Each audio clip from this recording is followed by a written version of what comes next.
अब हम डिस्कस करते हैं chapter number 3 chemistry 9th class का टॉपिक 4.4। इस टॉपिक का नाम क्या है? अच्छा, पहले 4.3 पढ़ाया जाता है मगर हम पहले 4.4 पढ़ रहे हैं। क्यों? क्योंकि ये तरतीब बिगड़ी हुई है हमारी बुक में, तो ये बेहतर है, हमें यही समझाना चाहिए 4.4 पहले। तो 4.4 जो टॉपिक है उस टॉपिक का नाम इन्होंने ऐसे अजीब सा लिखा हुआ है, इन्होंने लिखा हुआ है chemical formula of compounds.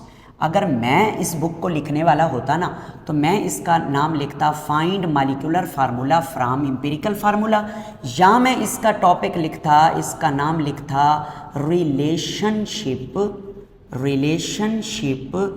Between empirical formula and molecular formula. अच्छा, तो क्या पढ़ना है हमने आज का टॉपिक में डिस्कस करना है कि अगर हमारे पास एम्पिरिकल फार्मूला मौजूद हो तो उससे हम मॉलिक्यूलर फार्मूला कैसे फाइंड आउट कर सकते हैं, और इसी से रिलेटेड शॉर्ट क्वेश्चंस और न्यूमेरिकल हम पढ़ेंगे। तो प्यारे बेटे, इससे भी मैं थोड़ा सा पीछे चलता हूँ। हमें ना एक प्याली दी गई, ठीक है, और कहा गया कि आप तो केमिस्ट हैं ना, दावा करते हो तुम केमिस्ट होने का, बताओ इस प्याली में जो व्हाइट कलर का पाउडर है, सर ये तो ब्लैक है। भाई मेरे पास व्हाइट मार्कर नहीं है, अगर होता भी तो व्हाइट बोर्ड पे व्हाइट से लिखता तो वो गड़बड़ हो जाती, समझ को ना आता, नज़र को ना आता। तो मेरे प्यारे बेटे, वो क्या कहता है कि इस प्याली में जो कंपाउंड है ना, उस कंपाउंड का नाम बताओ, वो कौन सा कंपाउंड है। इसके लिए हमें इसका मॉलिक्यूलर फार्मूला आना चाहिए। अगर मेरे सामने वाजे ये कोई लिख दे कि C6H12O6, यानी कि इस प्याली में पड़ा हुआ जो कंपाउंड है उसका ये फार्मूला है, और ये फार्मूला क्या होता है? Molecular formula. तो मैं फटक से फ़ौरन बता दूंगा कि भाईजान ये ग्लूकोज है। ये क्या है? ग्लूकोज। तो इसीलिए अगर मुझे केमिस्ट्री में किसी चीज़ का फार्मूला दे दें और मैं पढ़ा हुआ हूँ, मुझे पता हो, तो मुझे फ़ौरन पता चल जाएगा कि ये कौन सा कंपाउंड है। तो अब मॉलिक्यूलर फार्मूले तक पहुँचने के लिए कौन सी तगोदौ करनी है, कौन कौन से पापड़ बेलने हैं? सबसे पहले हमें ना क्वालिटेटिव एनालिसिस करनी होती है।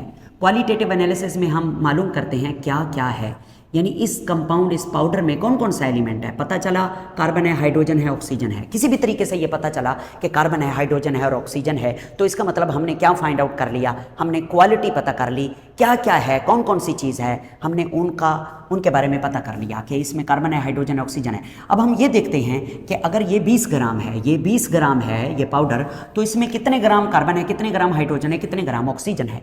तो ये क्या कहलाता है? ये कहलाता है क्वांटिटेटिव एनालिसिस।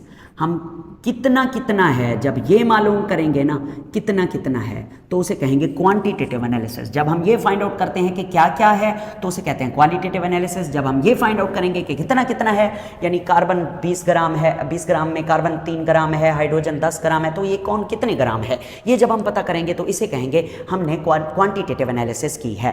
क्वांटिटेटिव एनालिसिस करने के बाद हम परसेंटेज कंपोजिशन फाइंड आउट करते हैं। परसेंटेज कंपोजिशन क्या होती है? परसेंटेज कंपोजिशन होती है, परसेंटेज कंपोजिशन कहते हैं कि भी अगर कोई भी कंपाउंड 100 ग्राम है तो 100 ग्राम में कितने ग्राम कार्बन है, कितने ग्राम हाइड्रोजन है और कितने ग्राम ऑक्सीजन है।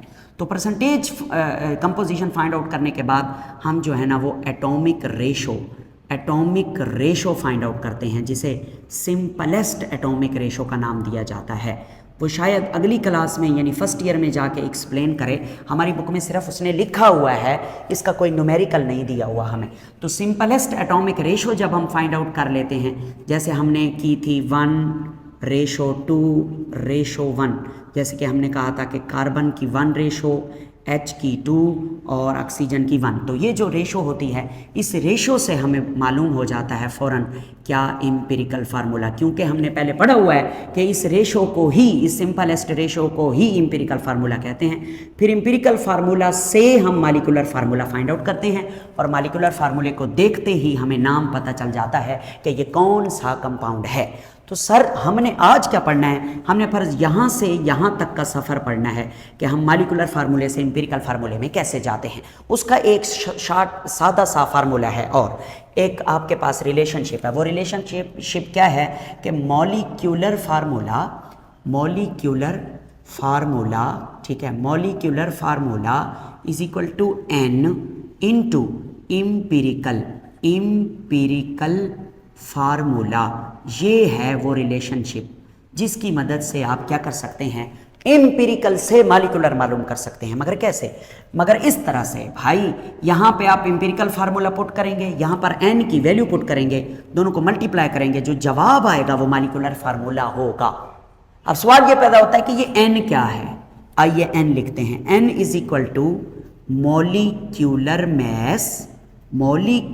Mess divided by empirical formula mass.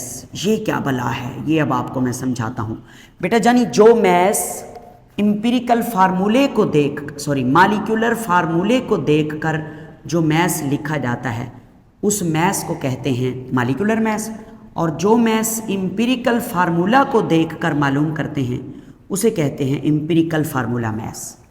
ये क्या है, एग्जाम्पल कराऊंगा ना, सारा समझ आ जाएगा। देखें, पहली एग्जाम्पल है, एग्जाम्पल नंबर 1। एग्जाम्पल नंबर 1 क्या है? उसने हमें कहा है कि आपके पास जो है ना हाइड्रोजन पर ऑक्साइड है, हाइड्रोजन पर ऑक्साइड, इसका एम्पिरिकल फार्मूला मैं आपको दे रहा हूँ। एम्पिरिकल फार्मूला क्या है? HO, हम पहले भी पढ़ चुके। कहता है इसका मॉलिक्यूलर फार्मूला जो है वो मालूम करें, तो इस रिलेशनशिप से होगा। इसके लिए हमें एम्पिरिकल फार्मूला तो आ गया ना, एम्पिरिकल फार्मूला तो हमारे पास है पड़ा HO, हमें N चाहिए, और N के लिए हमें 2 चीज़ें चाहिए। कौन कौन सी? Molecular mass. अब मॉलिक्यूलर फार्मूला होगा तो मॉलिक्यूलर मैस आएगा, तो वो खुद हमें बताएगा मॉलिक्यूलर मैस, क्योंकि मॉलिक्यूलर फार्मूला तो है नहीं हमारे पास, तो मॉलिक्यूलर मैस वो खुद बता रहा है। मैं इधर लिखता हूं मॉलिक्यूलर मैस, वो खुद बताएगा, वो पाबंद है इस चीज़ का। मॉलिक्यूलर मैस कितना होता है? वो होता है H2O2, this is the molecular formula. मैं इससे अगर मैस देखूं तो 2 हाइड्रोजन है और 2 जो है ना ऑक्सीजन है। एक ऑक्सीजन का 16, दूसरे का 16, ये हो गया 32 और 2 कितना हो गया? 34, और इसका यूनिट होता है ग्राम पर मोल। मॉलिक्यूलर मैस का यूनिट होता है ग्राम पर मोल। सर आपने ये कैसे निकाला? बेटा देखें, H2 2 हाइड्रोजन है, एक हाइड्रोजन का मैस 1 होता है, 2 का 2 हो गया। एक ऑक्सीजन का मैस 16 होता है, 2 का 32 और ये 34। ये तो मैंने इस फार्मूले को देख के निकाला है ना, ये फार्मूला तो मॉलिक्यूलर फार्मूला है। वो यहाँ इस केस में तो हमारे पास मॉलिक्यूलर फार्मूला है ही नहीं, तो वो खुद आपको ये वाला मैस देगा 34। ठीक है, अच्छा ये 34 आप कहाँ पुट करेंगे? आप इस जगह पे ऊपर यहाँ पे पुट कर दिया 34 डिवाइडेड बाय, नीचे क्या पुट करना है? नीचे पुट करना है एम्पिरिकल फार्मूला मैस। ये कहाँ से आएगा? ये एम्पिरिकल फार्मूला को देखकर हम निकालेंगे। एम्पिरिकल फार्मूला किधर है? किधर है? ये है एम्पिरिकल फार्मूला। तो एम्पिरिकल फार्मूला को देखते हैं और निकालते हैं। देखें, एक हाइड्रोजन है, ठीक है, एक हाइड्रोजन, तो उसका मैस कितना होता है? 1। ये मैं सर्कल हटा देता हूँ। एक हाइड्रोजन का मैस होता है 1। एक ऑक्सीजन का कितना होता है? 16 और एक कितना होता है? 17।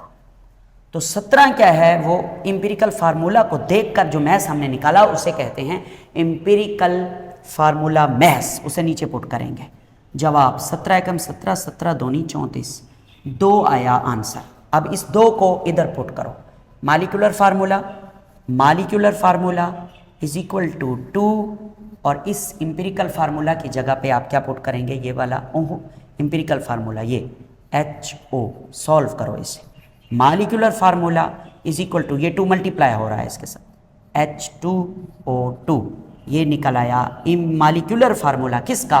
हाइड्रोजन पर ऑक्साइड का, ये जो मैंने पहले लिखा हुआ था। तो आपको जो वो बताएगा ऊपर वाला मैस यानी मॉलिक्यूलर मैस 34 वाला, उसको कैसे पता चलेगा? तो वो टेक्निक है वेपर डेंसिटी मेथड, उसके ज़रिए आपके पास मॉलिक्यूलर फार्मूला ना भी हो तो मॉलिक्यूलर मैस निकल आता है। तो मैं डिटेल में नहीं जाऊंगा, सिंपली बताऊंगा कि पेपर वाला आपको खुद बताएगा ये ऊपर वाला मॉलिक्यूलर मैस। आइए कुछ एग्जाम्पल जो हमारी बुक में डिस्कस हुई हैं वो करते हैं। एक एग्जाम्पल और है, एग्जाम्पल नंबर 2। मैं इसे एग्जाम्पल नंबर 2 का नाम दूंगा।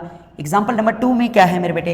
एग्जाम्पल नंबर 2 में वो कहता है कि एक हमारे पास एम्पिरिकल फार्मूला है एक कंपाउंड का, एम्पिरिकल फार्मूला ऑफ बेंजीन का एम्पिरिकल फार्मूला उसने खुद दे दिया CH। अच्छा, इस एम्पिरिकल फार्मूले से मैं इसका मैस भी निकाल लेता हूँ। कार्बन का मैस 12 है, और हाइड्रोजन का मैस 1 है, आंसर आएगा 13। ठीक है, this is called empirical formula mass, जो नीचे लिखेंगे आप, इम्पिरिकल फार्मूला मैस, ये है 13। अच्छा, उसके बाद वो कहता है मालिक्यूलर फार्मूला जो है वो मालूम करके दो, और मालिक्यूलर मैस वो हमें खुद बताएगा, मॉलिक्यूलर मैस वो हमें खुद बताएगा। वो बता दिया उसने 78 ग्राम पर मोल, मैंने बताया ग्राम पर मोल यूनिट है। आइए फार्मूला लगाते हैं, हमारे पास फार्मूला मौजूद है, उसके लिए हमें n चाहिए। n क्या होता है, ऊपर लिखेंगे मालिक्यूलर मैस और वो कितना है 78, और नीचे लिखेंगे इंपिरिकल फार्मूला मैस, वो कितना है 13, इसे डिवाइड करें, आंसर आता है 6। अब हमारे पास फार्मूला क्या है, molecular formula is equal to n into empirical formula.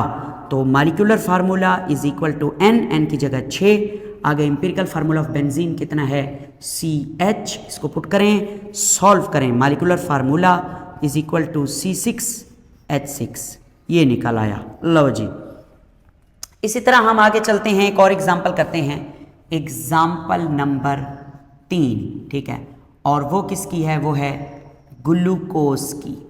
Glucose का इंपिरिकल फार्मूला दे दिया गया CH2O, और कहा कि इसका मालिक्यूलर फार्मूला जो है वो क्या करके दो, मालूम करके दो, और मैस भी वो देगा खुद, मॉलिक्यूलर मैस जो है, मॉलिक्यूलर मैस वो खुद देगा, और वो देता है 180, किसका, ग्लूकोज का। तो आइए आगे चलते हैं, हमने n की वैल्यू निकालनी है, n के ऊपर क्या पुट करेंगे, ऊपर हम यही पुट करेंगे 180, और नीचे हम इंपिरिकल फार्मूला से निकालेंगे, इससे निकालेंगे, जैसे यहाँ पे निकाला था। एक कार्बन है 12, एक हाइड्रोजन नहीं, 2 हाइड्रोजन है तो 2, एक ऑक्सीजन है, कितना हो गया 16, तो 16 और 2 कितने होते हैं 18, 18 और 12 कितने होते हैं 30, 30 होते हैं 30। ठीक है, ये 30 हो गए। अच्छा, अब 30 हो चुके, अब हम क्या करेंगे, 30 होते हैं ना, हाँ जी बिल्कुल, 14 और 16 30 होते हैं। अब हम आगे चलते हैं, यहाँ पे 30, तो एक 0 0 से कट गया, 3 कम 3, 3 6 18, तो इसका आंसर कितना आएगा 6। तो आइए पुट करते हैं, molecular formula is equal to n into empirical formula. तो molecular formula of glucose is equal to n की जगह 6, यहाँ पे CH2O, और इसे मल्टीप्लाई करें, molecular formula is equal to C6H12O6। तो this is the molecular formula of glucose. Fourth example कौन सी है, वो कहता है एक इंपिरिकल फार्मूला ऑफ कंपाउंड आपको मैंने दे दिया CH2O, आप इसका मालिक्यूलर फार्मूला बताओ। अब ये कंपाउंड कौन सा है हमें नहीं पता, तो कैसे, अब इसका पहले तो इंपिरिकल फार्मूला मैस निकाल लें। अभी थोड़ी देर पहले हमने निकाला, कार्बन 12 है, 2 इसका है 14 और 16 हो गया 30। ये जो हम नीचे पुट करेंगे वो है, अब नीचे तो यही पुट करेंगे। अच्छा, मालिकुलर फार्मूला जो है वो उसने दे दिया है, वो दे दिया, सॉरी मालिकुलर फार्मूला नहीं, मॉलिकुलर मैस जो है वो उसने दे दिया है, वो दे दिया है 60। तो यहाँ पुट करेंगे 60, तो आंसर इसका क्या आएगा 2। तो n की जगह पुट करेंगे 2, एम्पिरिकल फार्मूला क्या है CH2O, इसे सॉल्व करें, molecular formula is equal to C2H4O2। ये क्या है, इसका नाम क्या है, इसका नाम है एसिटिक एसिड।